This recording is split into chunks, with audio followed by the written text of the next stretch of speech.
Test 49, section 4, question 16. There is a difference between beauty and truth. After all, if there were no difference, then the most realistic pieces of art would be the best as well. Wait, what?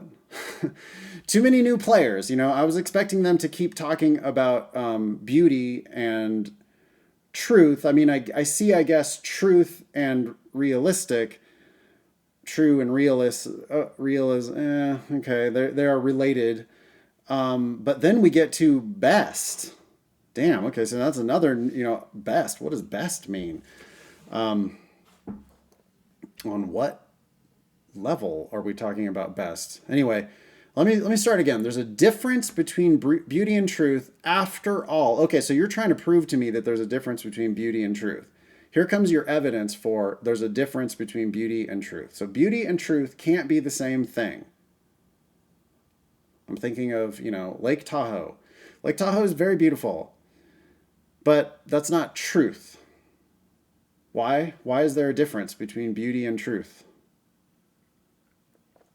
Well, if there were no difference between beauty and truth, then the most realistic pieces of art would be the best as well, since the most realistic pieces are the most truthful. Okay, so there's a premise of the argument that the most realistic pieces are the most truthful.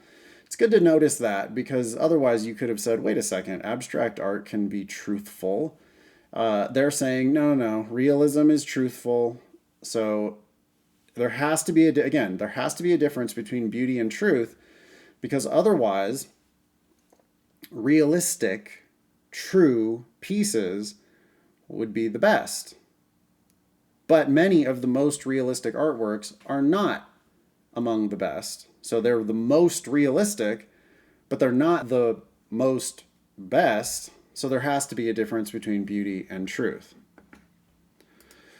You're assuming, I guess, that beauty is how we judge art. Beauty was only mentioned once, and then it was just totally let go.